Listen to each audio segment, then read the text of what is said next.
el historiador Manuel Meraz. Manuel, ¿qué tal? ¿Cómo estás? Buenos días. Muy bien, gracias, Tirso. Muchas gracias por la invitación. Y el abogado Gustavo de Unanue. ¿Qué tal, Gustavo? ¿Cómo estás? Buenos días. Buenos días y un saludo al auditorio y a Manuel. Manuel, ¿qué te parece si comenzamos brevemente, pues, qué es esto de la doctrina Estrada? Bueno, siendo sintéticos, la doctrina Estrada es un principio normativo que ayuda a orientar lo que son las relaciones exteriores de México, en particular las diplomáticas.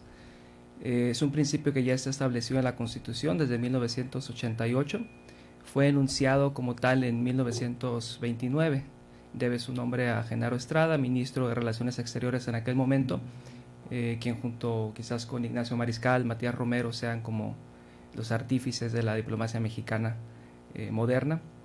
El principio es bastante simple, ¿no? Enuncia lo que se refiere a la no intervención en asuntos que competen a un estado distinto y la libre determinación de los pueblos. Ese es un primer momento. Ello para poder generar condiciones de colaboración en la búsqueda de una resolución pacífica de los conflictos, siempre en atención a los dos criterios previos de no intervención y reconocimiento de la libre determinación. Básicamente eso es en lo que consiste la doctrina Estrada. Es una doctrina que ha sido la piedra fundamental de la política exterior mexicana por casi 90 años, ¿no? Algunos dicen que quizás necesita ser reformulada en atención al escenario actual, a los cambios que ha habido en geopolítica, en el rol del Estado, en consideración de las organizaciones internacionales que se han fortalecido, sobre todo a partir de la Segunda Guerra Mundial. Pero en términos generales sigue siendo un instrumento eficaz para atender situaciones de tensión diplomática que pudieran sucederse. Ahorita el gobierno mexicano, entiendo, está partiendo de esa postura para no fijar una posición respecto del pronunciamiento de Guaidó como presidente encargado de Venezuela. Y quizás donde exista un poco de confusión con la doctrina Estrada es que muchos nos quedamos con esta parte de no intervención y autodeterminación y omitimos que también conlleva un aspecto de colaboración y de búsqueda de una solución. Y yo creo que hasta cierto punto eso el gobierno mexicano ha buscado promoverlo. El éxito pues ha sido, pues vamos a decirlo, poco, ¿no? Porque parece que ya hay una cargada, si se puede decir, hacia el reconocimiento tácito de la comunidad internacional de Guaidó, sobre todo por el descrédito de la administración de Maduro en Venezuela. Juan Guaidó, quien fuera presidente de la Asamblea de Venezuela, se autoproclamó presidente encargado de la República y es así que empieza a ejercer presión y esto pone el tema sobre la mesa. Pero Gustavo, tú eres especialista en temas internacionales, participaste en organizaciones como la OEA y bueno, ¿qué te parece hoy? ¿Cómo crees que se está implementando la doctrina Estrada? ¿Es el momento, no es? ¿Se está haciendo o no? Mira, me gustaría empezar con una opinión más general para luego irnos a ese tema. Adelante. Primero, un reporte de esta ONG Freedom House.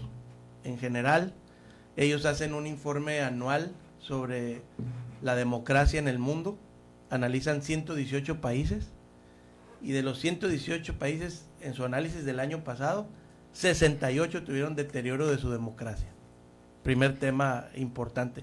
¿Qué cosas miden ellos? Pues los elementos básicos de una democracia: derechos humanos, pluralismo, libre expresión, libertad de asociación, Estado de Derecho. Ese tipo de cosas son los que miden en su informe. En América Latina, los 3 países, digamos, reprobados son Nicaragua, Venezuela y Cuba. Y los países que están en medio, ni siquiera aprobados, pero digamos de panzazo, son Bolivia, Paraguay, Colombia, Ecuador, México, Honduras, Guatemala y El Salvador. Y los países que tienen calificaciones de 90 sobre 100 son Uruguay y Costa Rica. Primer tema, en el mundo hay un deterioro de la democracia. Número 2, en el tema de Venezuela, algo muy importante también que está en nuestra Constitución son la aprobación de México de los tratados internacionales que se dan. En 2001, en Perú, el día del atentado de las Torres Gemelas, precisamente, se aprueba la Carta Democrática Interamericana en el marco de una asamblea de la OEA, precisamente. Y ahí en la Carta Democrática Interamericana, en su artículo primero, habla de que los pueblos de las Américas tienen el derecho a la democracia y los gobiernos tienen la obligación de promoverla y respetarla. Y también habla de elementos esenciales de la democracia, la Carta Democrática Interamericana, los derechos humanos, el acceso al poder mediante el voto universal, el régimen plural de partidos, la división de poderes, el Estado de Derecho. Y también la Carta habla de que cuando se altera el orden constitucional, la comunidad internacional invoca la Carta Democrática y pone una sanción que es, si alteras el orden democrático y constitucional, ya no puedes participar en esta comunidad internacional, que acaba de pasar a Venezuela. La OEA ya no reconoce al gobierno de Maduro y quita al embajador, incluso lo saca de una asamblea o de una reunión de representantes de los países. En Venezuela, concretamente, en 2017, también en el marco de una reunión de la OEA, se crea el Grupo de Lima, que es 17 de 18 países, empiezan a buscar, preocupados porque a Maduro se le vence el término constitucional, y empiezan a generar preocupación por lo que pueda venir en la crisis venezolana, dado que con las leyes venezolanas vigentes, no con otras, a Maduro se le vence el término constitucional, y lo que dicen las leyes venezolanas es que a falta de un presidente constitucional, es la asamblea la que nombra un encargado del gobierno en cuanto se celebren elecciones democráticas. Es lo que pasó en Venezuela. A Maduro se le vence el término constitucional y él se genera una especie de elección donde no permite la participación de la oposición, donde los militares, la élite militar está participando y donde evidentemente se rompe el sistema constitucional de Venezuela. Y aquí es donde viene después ya las posturas de diferentes países y viene lo que dice Emmanuel de México. Yo creo que el gobierno de México inicia mal, pero un poquito enmienda la plana. Primero inicia apoyando abiertamente a Maduro en pronunciamientos, nada más que en acciones, pero luego se meten en la dinámica de Uruguay de tratar de mediar en el conflicto, de promover el diálogo en base a la doctrina Estrada de la autodeterminación de los pueblos y en base a la solución pacífica de la resolución de conflictos, pero se queda en la ambigüedad, creo yo, porque por un lado es parte de una comunidad interamericana que ya tomó una decisión, que ya avaló o que ya analizó una ruptura del orden constitucional de Venezuela, y yo creo que el gobierno mexicano sí debería estar en ese plan de la búsqueda, pero no del diálogo, sino de la búsqueda de unas elecciones democráticas, imparciales y transparentes en Venezuela, que al final del día es lo que va a terminar enderezando el barco en ese país. Y intereses, ahorita lo platicábamos fuera del aire, pues hay muchos, desde 50,000 cubanos que hay ahí en Venezuela, desde millones de cubanos que están fuera en otros países, el tema del petróleo, decíamos, Estados Unidos ahorita por fin entra en una definición, pero a diario le sigue comprando petróleo a Venezuela. O sea, hay muchos intereses mezclados que al menos yo creo que la única solución real va a ser elecciones democráticas y que decida la gente de Venezuela qué rumbo quiere seguir. Y México se queda solo.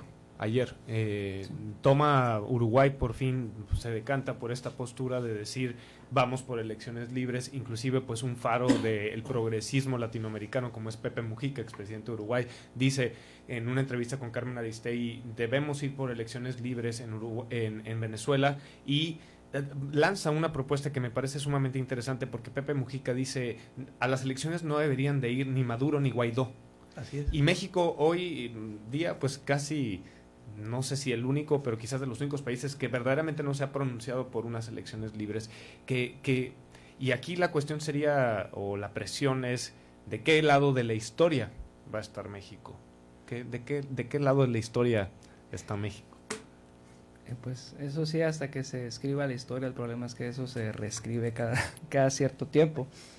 Yo creo que de principio la crisis venezolana, que ya se desató como tal a principios de este año, se veía venir, lo que comentas, los escenarios ya estaban dados, se vencía el término, por ahí Maduro hace una jugarreta, una toma de posesión a principios de año, que es finalmente lo que forza el paso de la Asamblea Nacional quizás a promover a Guaidó. Pero me parece, yo insisto en que ya a estas alturas no pasa tanto por los principios enarbolados por la administración actual administración. Es obvio que México va por la no intervención, va por el respeto de la libre determinación, y lo que ha faltado en todo caso ha sido mayor efectividad en transmitir cuál es la propuesta que pone México sobre la mesa, ¿no? Se ha dicho vamos a buscar ser puente para el diálogo y demás, pero es obvio que a estas alturas ese diálogo ya no se está dando en los términos en los cuales quizás la Cancillería pensaba que iba a darse, y no ha habido una respuesta, una corrección de rumbo rápido que sitúa a México nuevamente en un escenario donde puede efectivamente mediar, ¿no? Ha sido muy fácil hasta cierto punto aislarse, ¿no? Y ha sido el resultado de seguir en esta idea de no intervenir, sin tener como tal una propuesta concreta de, ok, ¿cómo vamos a hacer para atender estos puentes? Si es necesario lo de las elecciones en Venezuela, por supuesto, pero cuando uno habla de elecciones libres, democráticas y transparentes, finalmente tenemos que considerar que independientemente de su descrédito y demás, va a tener que considerarse a la gente que está en el régimen actualmente en cómo se va a integrar las reglas del juego para estas siguientes elecciones o para lo que viene. No se puede eliminar de tajo la presencia importante de un régimen que lleva ya casi 15, 20 años, que es un actor ya en la vida política venezolana, y el reto estriba para la comunidad internacional en cómo logras hacer que ambas partes se sienten, cuando ambas partes ya han dejado de manifiesto que tienen muy poca disposición para hacer ello. Ese es el aspecto preocupante. Y sí, efectivamente se habla de que hay que hacer elecciones, vamos a ir por renovar el pacto social, si se puede decir, en Venezuela, pero no podemos hacer eso sin contar con todos los actores. Y ahí es donde está el reto, y es donde creo que a México, que insiste en esta, yo creo que de manera correcta, en la libre determinación del pueblo venezolano, le ha faltado instrumentar una propuesta clara de cómo hacerlo, que una propuesta que sea lo suficientemente atractiva para todas las partes, porque a estas alturas tanto Maduro como Guaidó, me imagino, estarían cediendo, ¿no? Desde su perspectiva, si llegasen a aceptar sentarse con la otra parte para empezar a trabajar en las reglas del juego. Sí, yo creo que coincido con Emanuel. México tiene que ser más claro en su propuesta, porque la indefinición o digamos el nada más, yo quiero ser mediador, pero no poner nada enfrente, pareciera que puede estar apoyando el status quo. Uruguay ya toma la delantera, como bien dices. Uruguay primero se va al tema de vamos a mediar nosotros, no nos metemos, pero ya Uruguay ya junta países, ya se pronuncia por elecciones, y México no lo hace.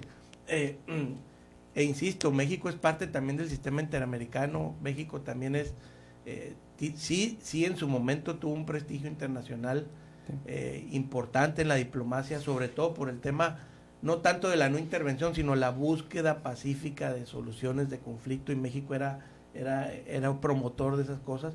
También hay que decirlo, en este grupo de Lima que buscaba la resolución por el tema Venezuela, México fue factor importante, fue protagonista. No fue con este gobierno, fue con el gobierno de Peña Nieto, pero fue México el país que estuvo diciendo ahí viene el lobo, ahí viene la crisis, hay que hacer algo, ahí viene Maduro, se le va a vencer el término, hay que hacer algo. México era de los que protagonizó este tema del Grupo de Lima. Ahorita obviamente hay un cambio de gobierno, pero no necesariamente un cambio de gobierno debería de ausentar al país en lo ya acordado internacionalmente, por ejemplo, como es la Carta Democrática Interamericana, o ausentar al país en ese protagonismo diplomático que ha tenido en la resolución del conflicto. Entonces, a México, no estoy criticando que México diga no me meto, Más bien, lo que yo creo es que debe decir, no me meto en la vida interna de Venezuela, pero sí me meto en que Venezuela pueda, con la ayuda de toda la comunidad internacional, retomar su causa. También pasa... A manera de conclusión, por favor, vamos, sí, okay, porque sí, el tiempo sí. es verdugo. No, me parece que hay una cuestión que es importante señalar, ¿no? Es esta postura de que optas por la no interferencia y parece que eso es un reconocimiento tácito del status quo. México, finalmente, desde la posición en la que se encuentra, es quien quizás ha sido más vocal respecto del orden internacional también. De pronto la oposición en Venezuela ha insistido en el reconocimiento, ¿no?, de Guaidó. Cuando un reconocimiento a una figura de ese tipo es contraria a los mismos principios del derecho internacional o de la carta misma de la OEA, pues Guaidó como tal, su oposición, si bien todo lo legítima que podría ser, en su aspiración de mejorar las condiciones de vida general de Venezuela, no ejerce un control efectivo sobre el territorio y no ofrece garantías como para ser reconocido en los términos en los cuales el derecho internacional condiciona el reconocimiento de un gobierno. Creo que Guaidó, cuando se pronuncia la Constitución misma de Venezuela, le da un plazo de 30 días para convocar a elecciones. En este momento, él no dispone de los medios para llamar a elecciones en 30 días. Y el problema y el tiempo que está corriendo, lo que nos pone de frente es ahora con escenarios que son de violencia, de violencia, en los cuales hace falta decir, bueno, que vamos a avanzar en proponer, pero creo que en ningún sentido hasta este momento la posición mexicana ha sido de convalidar el status quo. Creo que como representantes del Estado mexicano y atendiendo a los principios constitucionales, finalmente la administración actual ha sido mesurada en el manejo del tema, y si quisiéramos buscar cuáles son los posicionamientos del actual presidente respecto de la situación en Venezuela, nos vamos, por ejemplo, a su etapa como candidato. Se le preguntaba, ¿no?, qué opinaba de Maduro durante el periodo preelectoral, y él decía, que López Obrador comentó en algún momento, que tenía una preocupación por la situación de los presos políticos, ¿no? O sea, sí. Él como candidato manifestó en ciertos momentos su preocupación sobre la situación, su crítica sobre lo que sucedía, pero ya como cabeza de Estado y atendiendo a principios constitucionales que están muy claros, pues es muy difícil mantener el balance. Ha sido muy difícil, y esperaremos en los próximos días, porque es una situación que ya está encima, y que pueda México avanzar algún tipo de propuesta o participar de manera constructiva en esta búsqueda de una mejor solución para el conflicto de Venezuela. Sí, a manera de conclusión, yo dije, esta indefinición podría llevarse a que se está apoyando el status quo. Puede ser que no, pero también puede ser que sí. ¿Y el status quo cuál es? No solamente es un conflicto político, hay evidentes y documentadas violaciones a derechos humanos, evidentes y documentadas intervenciones de los militares en una serie de cosas, de la élite militar en una serie de cosas. Hay embajadores del gobierno actual de Maduro que ya no lo reconocen, como el de Irak y como de otros lados. Hay un rompimiento del orden constitucional. O sea, también hay el status quo también genera una serie de alarmas que la comunidad internacional no se tiene que meter, porque es un asunto interno, pero en la medida de los acuerdos internacionales, facilitar el retomar el rumbo de Venezuela, porque obviamente salpica para todos lados el tema del petróleo, el tema de la migración, el tema de muchas cosas, ¿no? Bueno, pues un muy amplio tema que requeriría tal vez todo el noticiero, pero no el tiempo no se puede. Es verdugo, no se puede. Pero bueno, Gustavo de Unanue, abogado, te agradezco mucho que hayas estado con nosotros esta mañana, y también a Emanuel Meras, historiador. Muchas gracias.